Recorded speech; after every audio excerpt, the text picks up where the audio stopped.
Donc je m'arrête là. C'est juste pour démarrer donc la table ronde. Donc on va démarrer par Hélène, donc Hélène Carvé, donc de la PHP, lui poser une question sur. Alors déjà vous présenter rapidement, et puis ensuite quels sont parmi ces thèmes-là, bien sûr, les thèmes qui vous sont chers et comment vous voyez les choses pour l'avenir. Voilà. Je passe le micro. Merci Jérôme.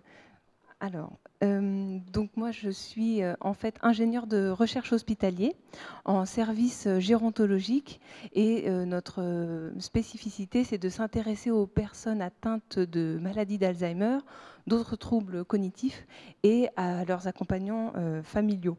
Au sein de ce service, en fait, moi je fais partie d'une petite équipe de recherche qui s'intéresse en particulier à l'accompagnement non médicamenteux dans la maladie d'Alzheimer, ce qui intègre les gérontechnologies.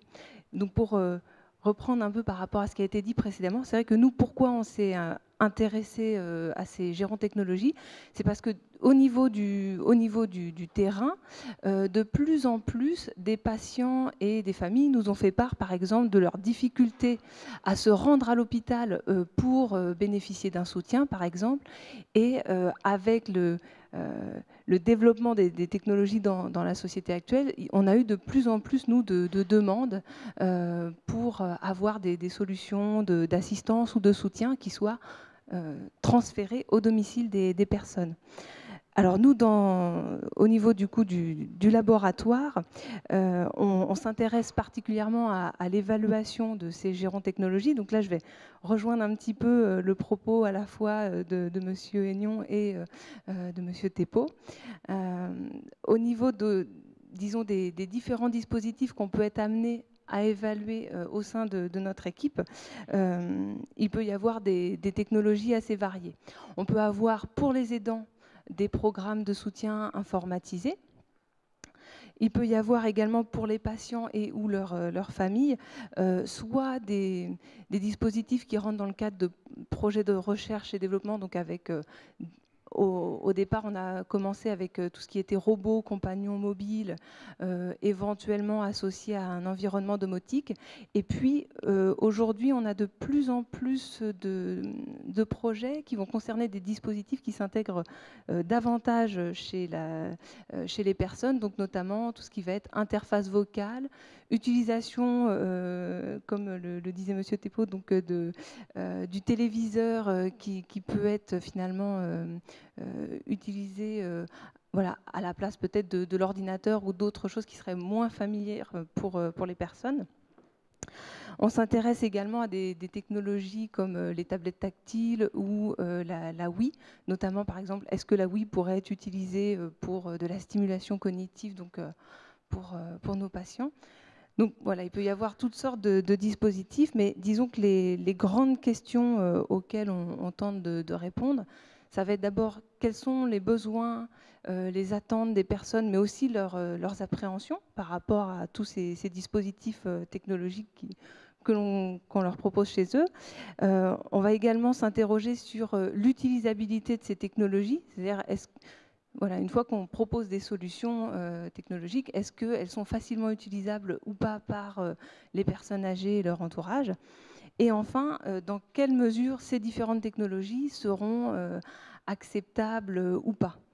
Et c'est vrai que là, au niveau des questions qui se posent, donc pour faire rapide et peut-être continuer le débat avec les autres interlocuteurs, on remarque par exemple que les demandes entre d'un côté les patients et puis leurs familles ne sont pas forcément les mêmes, avec peut-être davantage de demandes en termes de sécurisation de la part des aidants, alors que peut-être les patients qui voient arriver chez eux tout un tas de technologies se disent « Ah oui, mais attention, est-ce que je ne vais pas être trop surveillée? Quel va être mon choix dans l'usage ou non de ces technologies? Dans quelle mesure est-ce que ça risque d'être intrusif ?»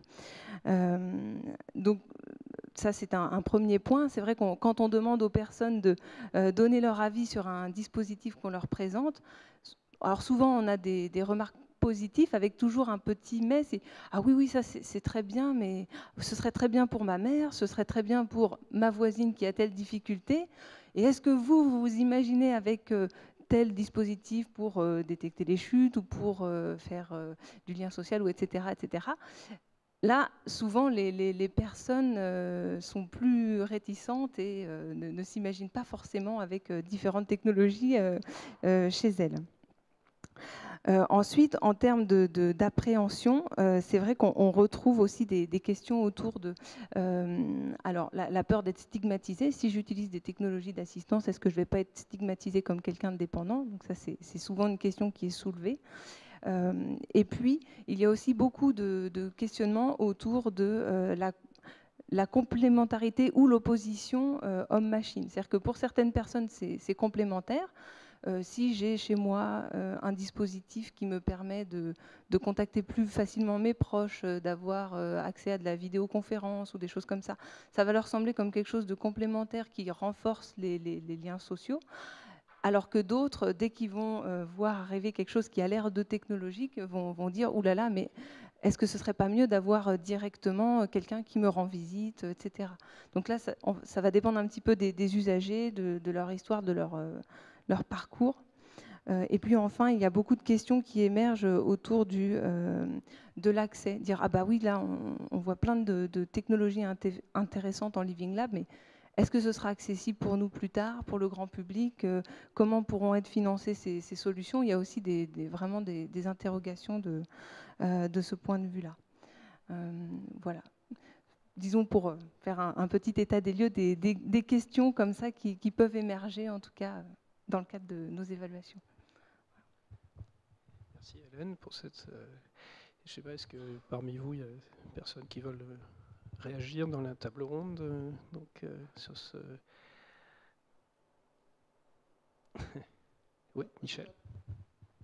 Je suis étonné de la crainte de la rupture du lien social à chaque fois, parce que, alors c'est vrai que moi j'ai une vision qui est un peu la vision de l'urgence. On a l'impression que nous, on cherche des solutions à mettre en place parce qu'il n'y a pas de lien social. Alors, quand on cherche un lien social, il n'y a pas photo, c'est clair, mais que de l'autre côté, on cherche des solutions, car de toute façon, il n'y a plus ce lien. Toute prévention de chute, j'ai envie de dire, quel que soit son niveau d'intrusion, pour moi, elle est bonne. Alors, c'est vrai que derrière, ça pose un certain nombre de problèmes, mais moins les gens chutent, mieux je me porte, et mieux se porte, in fine, la personne qui a chuté. Donc, je suis toujours surpris qu'on donne autant d'importance à ce fameux risque. Alors, le ressenti des gens, je le veux bien, mais on a l'impression que de temps en temps, les acteurs tels que nous, reprenons à notre propre compte cette espèce de crainte, moi, qui ne me semble pas justifiée.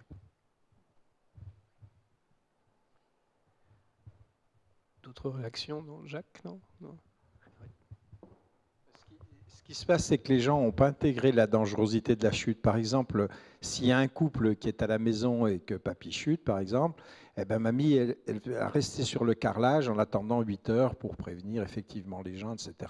Au bout de 2 ou 3 fois, effectivement, elle se posera la question de l'institutionnalisation. Alors qu'en fait, il faudrait déclencher l'alerte la première fois, il faudrait essayer d'intégrer cette dangerosité. Et là, il y a un réel problème. Les gens disent « Ah, c'est trop bête », c'est presque pris comme un accident un peu malheureux qui, si c'était su, le rapporterait des désagréments. Donc, Non, mais j'avais une petite remarque vis-à-vis de ça. C'est qu'en fait, moi, je ne pensais pas toucher l'OMS avec ces histoires-là. Alors, je fais un tout petit couplet là, sur ce qu'a dit tout à l'heure. Alors, l'OMS apporte, n'a pas de sous, évidemment, mais elle apporte des sous parce qu'il y a 2 fondations qui donnent beaucoup d'argent. C'est Bill et Melinda Gates, si tu veux, et Buffett, qui chaque année apportent à peu près leur petit milliard de dollars. Alors jusqu'ici, il valait mieux avoir du palu puis être en Afrique noire ou avoir des maladies, voilà, choléra, etc. Mais alors bizarrement, ils donnent dans les réseaux sociaux. Ils sont aperçus qu'il y avait d'autres maladies contagieuses que les maladies tropicales, et en particulier l'obésité, qui est une maladie sociale, donc une maladie contagieuse sociale par mimétisme alimentaire, etc. Et ils commencent à mettre beaucoup d'argent sur social networks. Ils mettent beaucoup d'argent sur la détection à domicile, si tu veux, des gens, parce qu'il y a un petit réseau français qui s'appelle Sentinelle, mais qui est fondé sur quelques généralistes qui acceptent d'envoyer les cas qu'ils ont vus. Mais si...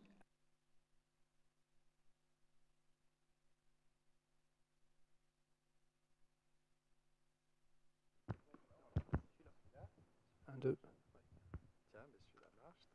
on va collectionner les micros. Mais ça, là, il y a peut-être une petite révolution en marche, parce que l'OMS, c'est quand même le centre de décision mondial de la médecine, quoi.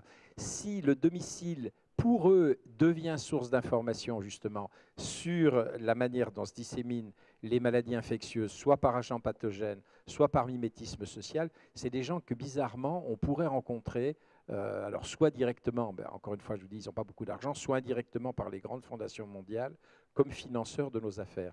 Et on voit émerger, en particulier dans le groupe GRIP, qui est dirigé par Sylvie Briand à Genève, un intérêt très très fort pour le domicile et les données qu'on peut en tirer. Donc c'est une petite remarque annexe, mais comme on a parlé de ces sources de financement qu'on cherche tous à gauche et à droite, l'OMS sera peut-être un jour une source indirecte de financement. Voilà, et si vous allez sur Google, vous voyez les appels d'offres, et vous mettez Bill et Belinda, et vous trouvez toutes les informations.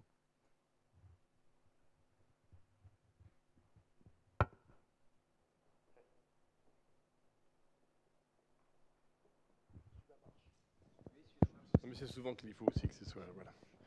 Peut-être juste une petite relance par rapport aux plaisanteries sur le sociologue là, qui sont bienvenus. Je ne pense pas que dans l'affaire, réintégrer le point de vue du sociologue, ça veut dire défendre des démarches inutiles ou faire attention qu'il y ait de l'humain.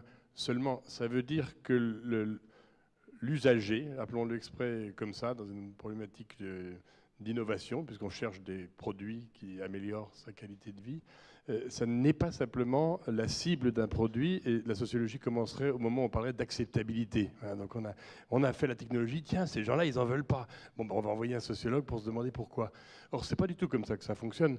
Redonner son image à l'usager, c'est comprendre, essayer d'entrer dans la peau de cette personne qui est en train de devenir dépendante et se demander quel peut être l'appui qu'elle peut recevoir.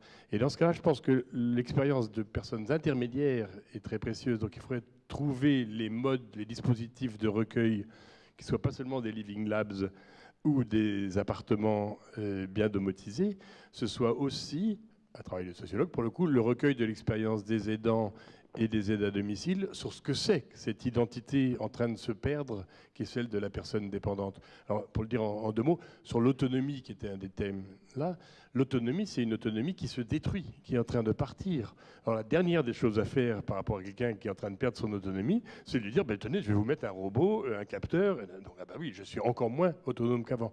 Or, ça, par exemple, les aides à domicile, que des personnes payées au SMIC quand elles sont payées au SMIC, ont un sens de cette façon de respecter une autonomie qui n'est plus là, qui, moi, m'a appris des choses sur l'humain. C'est-à-dire qu'elles font semblant, d'une certaine façon, que la personne est toujours autonome, ce qui l'aide à le rester plus longtemps.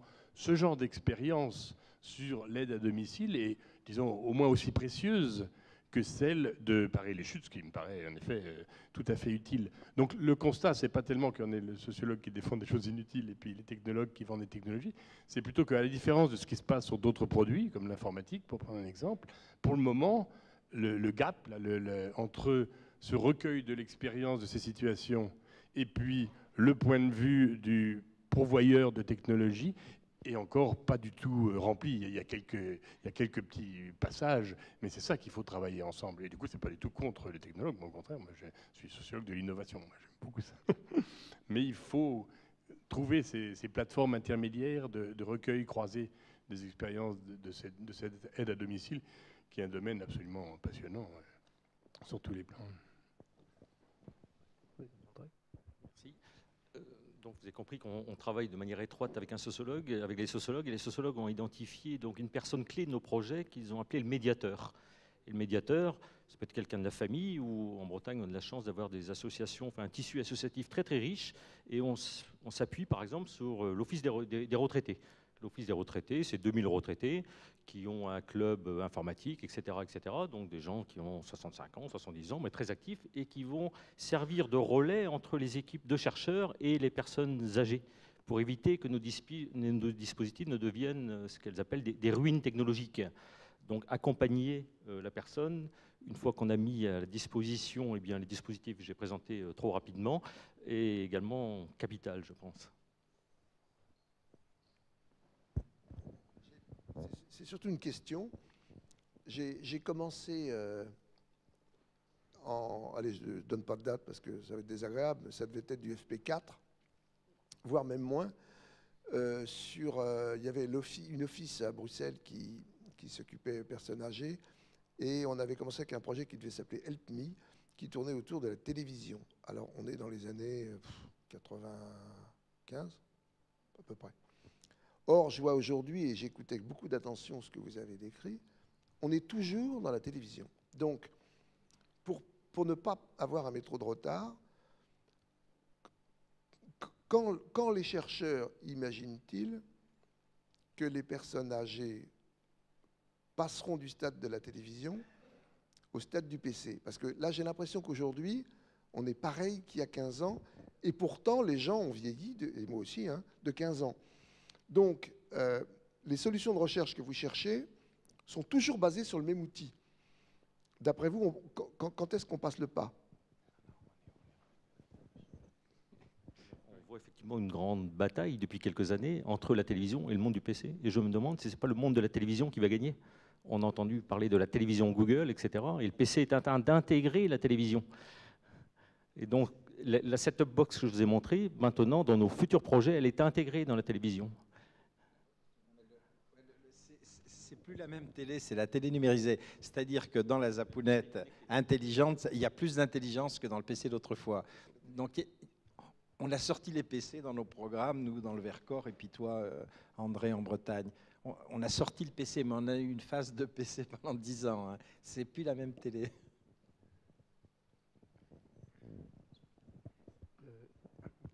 Bonjour à tous. Avant de répondre un petit peu voilà, aux thèmes qui ont été abordés, je vais me présenter rapidement. Donc, Gabrielle Piaton, je suis responsable scientifique chez Altran Research. Donc, Altran, grand groupe de conseil en ingénierie, chez qui on voit le secteur de la santé comme étant en pleine mutation. Donc ça, c'est quelque chose qui est partagé par un certain nombre de personnes, notamment du fait qu'on y a introduit les technologies de l'information et de la communication, sur lesquelles pèsent de fortes attentes. À la fois, il faut réduire les coûts, mais il faut aussi améliorer la qualité de la prise en charge. Donc ça nécessite de réorganiser tous les nouveaux acteurs qui arrivent dans le secteur et de structurer la filière émergente. Alors Altran s'est intéressé à la problématique de la e-santé depuis quelques années. On avait organisé en 2010 un séminaire TIC et santé avec la publication d'un livre blanc. Les récents prix CHAM Santé Altran ont décerné des lauréats qui, sur un projet de télémédecine en Pays de la Loire, l'autre sur une tablette tactile pour les professionnels de santé aux hospices civils de Lyon, et également la FREGIF qui coordonne des réseaux de santé pour les personnes âgées. Nous avons également soumis un appel à projet des investissements d'avenir e-santé 2, un projet qu'on a appelé Éclairage, qui vise à produire un outil de coordination locale en travaillant sur l'offre et la demande. Alors, Altran s'est doté en 2009 d'une structure de recherche à laquelle j'appartiens, Altran Research, pour essayer d'affronter la complexité croissante des différents secteurs. C'est vrai qu'Altran est assez bien positionné pour voir ce qui se passe au niveau de la e-santé, puisqu'on a d'activités à la fois au niveau de la santé. Ça représente environ 10% du chiffre d'affaires du groupe, où on travaille pour des établissements de santé, des prescripteurs, des industries pharmaceutiques, des fabricants de dispositifs médicaux, et de l'autre sur le secteur télécom, qui représente environ 20% du chiffre d'affaires, avec les principaux opérateurs télécoms. Et donc, il souhaite se positionner en tant qu'intégrateur de projets complexes. Donc, en 2009, Altran a créé cette structure de recherche à laquelle j'appartiens et dans laquelle on travaille sur 2 axes de recherche principaux. Un premier axe qui s'intéresse à produire des outils et des connaissances pour apprécier la durabilité d'une solution, un produit ou service, puisque on voit que la valeur durable justifie de plus en plus l'innovation. On peut prendre l'exemple classique des lampes à basse consommation. Et c'est complexe parce qu'il faut prendre en compte les différentes étapes de vie, l'ensemble de la filière, un certain nombre de critères qui vont dépendre des différentes parties prenantes. Donc l'innovation doit répondre à une double complexité, une complexité d'objectifs qui est liée à celle des parties prenantes. On l'a vu par exemple, vous dites que les personnes âgées n'ont pas forcément les mêmes souhaits que leurs aidants, donc comment faire dans cet environnement. Et puis une complexité de moyens à mettre en œuvre, à la fois des ressources technologiques, des moyens humains, le public, le privé, faire communiquer tout ce monde-là. Et puis on a un deuxième axe de recherche qu'on appelle l'axe des démonstrateurs, dont les récents appels à projets d'investissement d'avenir ont prouvé que c'est une étape de recherche importante pour passer de l'innovation en laboratoire vers le marché, donc, où on confronte donc à la réalité future l'innovation, puisqu'on peut difficilement aujourd'hui anticiper tous les usages qu'on va avoir d'une innovation. Si on cible trop, a priori, on va souvent rater la cible. Et donc permettre de prendre en compte l'ensemble des contraintes sur le terrain, démontrer aussi bien sûr la faisabilité et prouver aussi la valeur qu'a cette innovation sur le terrain. Donc là on arrive à la notion de valeur d'usage qui apparaît clé entre l'expérience et le marché. Je pense qu'effectivement, comme vous disiez, il y a des chaînons manquants sur le chemin de l'innovation qui vient du chercheur, de l'utilisateur, donc ça c'est à voir, jusqu'au marché. On a à mettre en place cette démarche compréhensive du besoin, donc en étant vraiment, comme vous le disiez, en contact étroit avec les professionnels des sciences sociales qui vont sur le terrain réaliser des observations. Puis ensuite, on a éventuellement 2 pistes aujourd'hui pour aller vers le marché, le concept des Living Labs. Voilà, donc là où on met en contact un certain nombre de parties prenantes. Alors il faut faire attention à pas trop contraindre l'expression non plus de l'usager dans ce type de structure, à la place qu'on y accorde. Et puis, donc là, c'est un premier moyen d'évaluation in situ, de co-création, d'exploration de scénarios, etc. Et puis ensuite, aller sur l'étape du démonstrateur, où là, on va plus en situation écologique. Et c'est ça qui manque encore aujourd'hui. On est à des stades embryonnaires de ces concepts. Et peut-être qu'en incluant l'utilisateur dès ces phases-là, on l'inclura aussi dans la conception de nouveaux modèles économiques qui permettront de structurer durablement la filière et d'éviter qu'on soit toujours sur des financements à répétition, ce qu'on n'arrive pas à aller vers un marché solvable. Donc je pense aussi que ce que vous disiez tout à l'heure sur la télé, le PC, comment on fait, justement, c'est cette question de l'innovation pérenne, puisque le cycle des technologies va avec le cycle des générations, et comment on fait pour un industriel notamment, comment je fais pour prendre ça en compte et pour avoir un retour sur investissement à la fin, quoi. Voilà. Merci Gabriel. Donc...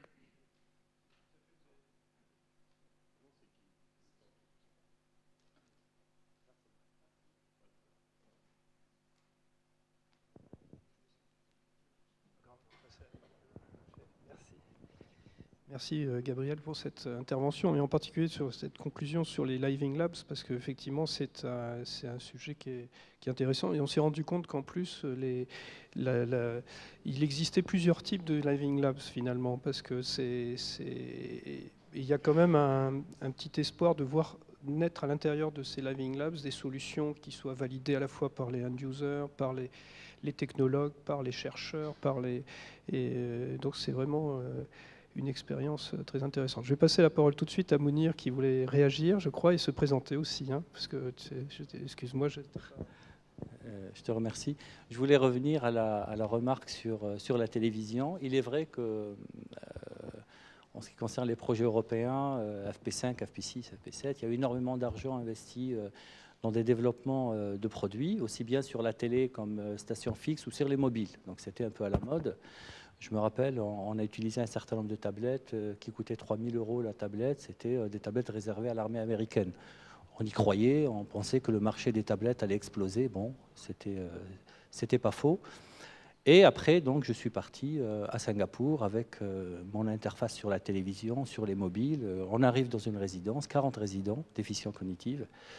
On arrive dans les chambres, petit problème, c'est qu'il n'y a pas de télévision dans la chambre. Il n'y a pas une personne dans une chambre comme en France dans les maisons de retraite, mais il y a 2 à 4 personnes qui partagent la même chambre. Bon, déjà ça, c'est le premier problème. On a cherché où est la télé. Il y a une partie commune de la résidence. Il y a une télé, un écran, certes.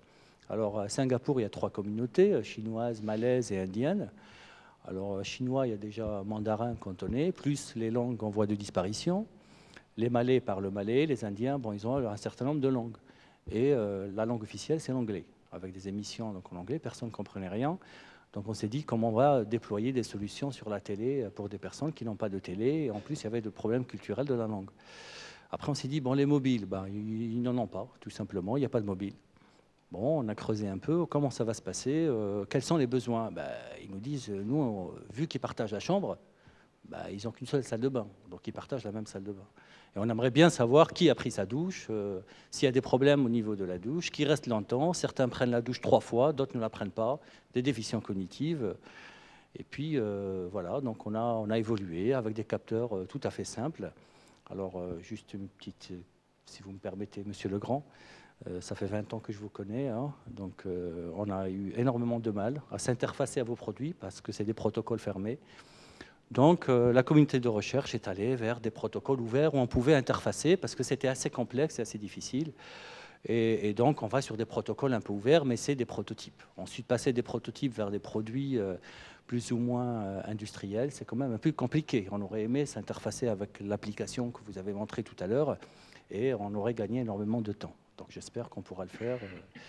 Ça, c'est la première remarque. La deuxième remarque, c'est que comme on lance un nouvel institut, Institut Mines Télécom, c'est aussi une façon de se remettre en cause et prendre du recul par rapport à ce qu'on a fait ces 20 dernières années sur la dépendance. Et moi, ce que je remarque, c'est que sur la dépendance, c'est complexe. Donc, il y a un intérêt aujourd'hui. Donc, le premier séminaire de cet institut, c'est Ticket Santé. Donc, ça montre l'intérêt, mais aussi la complexité du domaine. Et je pense que pour réussir un plan de dépendance, on parle beaucoup de plan de dépendance, bon, ça va arriver après les élections, je l'espère, présidentielles. Et durant ces 20 années, moi, je me suis dit, il y a 3 conditions sine qua non pour réussir un plan de dépendance. Si on n'a pas ces 3 conditions, ça ne marchera pas. La première condition, c'est les budgets. La deuxième, c'est les budgets. Et la troisième, c'est les budgets. Les budgets pour concevoir de nouveaux services. Les budgets pour les aidants sur la formation, sur les gens qui dirigent des EHPAD, la qualité de vie des aidants. Et la troisième, les budgets pour les aider, pour acquérir un certain nombre de produits.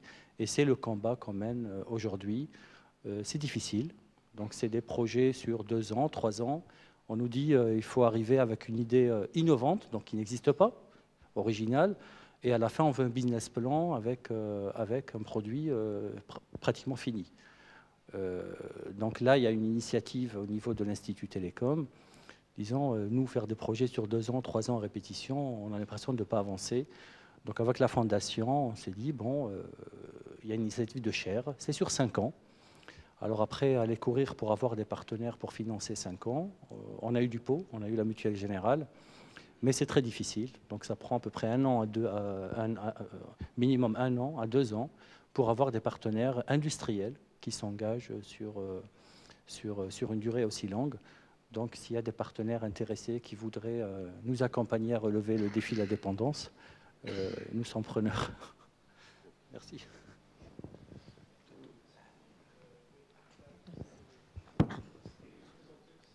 Oui. Bonjour, je m'appelle Dany Straté.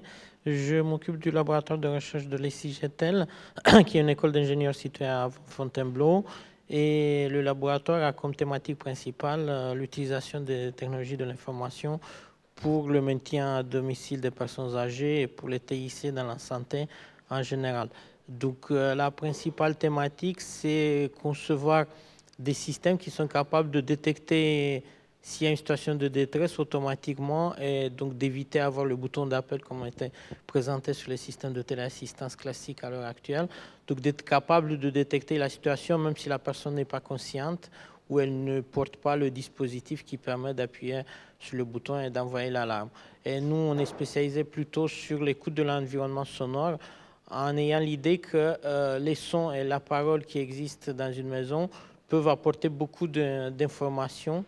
Et deuxièmement, c'est moins intrusif qu'utiliser les caméras, comme on disait tout à l'heure, qui ne sont pas acceptées par les personnes. Et deuxièmement, on est conscient qu'utiliser du son pour la reconnaissance des situations de détresse n'est pas fiable à 100%. On est loin de ça parce que le domaine est assez complexe. Donc on travaille aussi sur comment fusionner cette information avec l'information qui provient d'autres types de capteurs pour arriver à des systèmes qui sont beaucoup plus robustes. Et dans ce cadre-là, donc on a travaillé sur 2 grands projets de recherche qui ont été déjà présentés ici, Covadis le projet AENA qui a été avec le SAMU 92 pour tester le système, et le projet Companionable qui est en cours, qui aussi essaie de réunir un robot avec des capteurs d'environnement.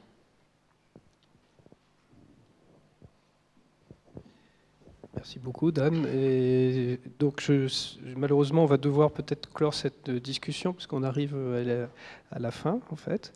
Et avant de clore avec Antoine cette session, est-ce que des participants de la table ronde voudraient réagir, ou peut-être Pascal, je ne sais pas, qui n'a pas eu encore le micro.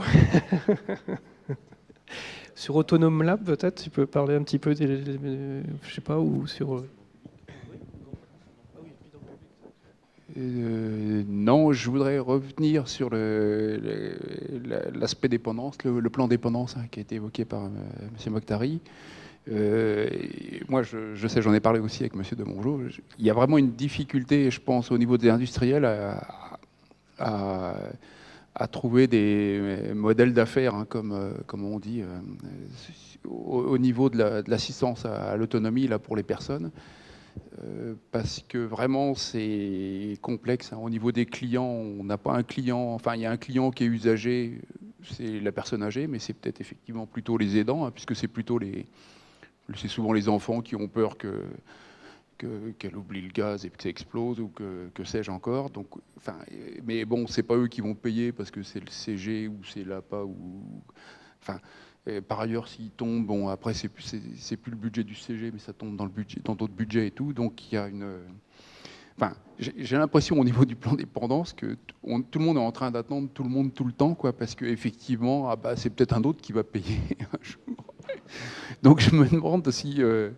alors, bon, là, le plan dépendance, il a été, je crois, reporté sine die, là. Hein, donc, on va attendre les élections et les post-élections. Donc, on sait qu'après les élections, il y aura probablement des difficultés récurrentes au niveau des budgets. Donc je ne sais pas si ça ne va pas être une espèce de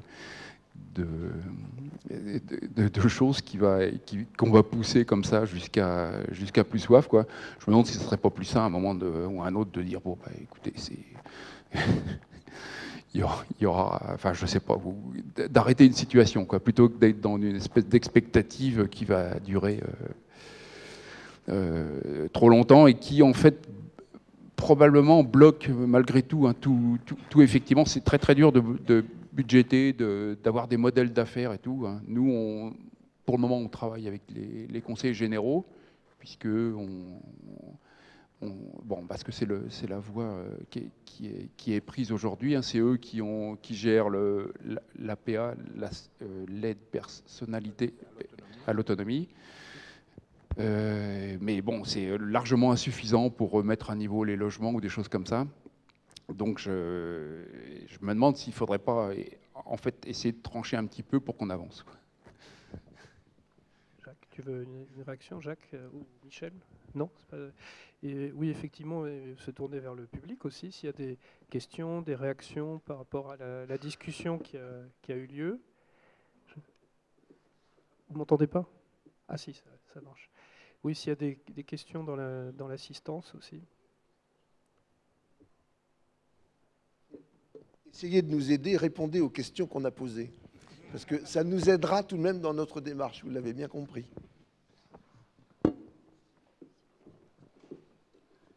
Bon, merci beaucoup et merci à vous tous d'avoir participé à cette table ronde et d'avoir apporté votre éclairage, votre expérience sur ce domaine très riche, quoi.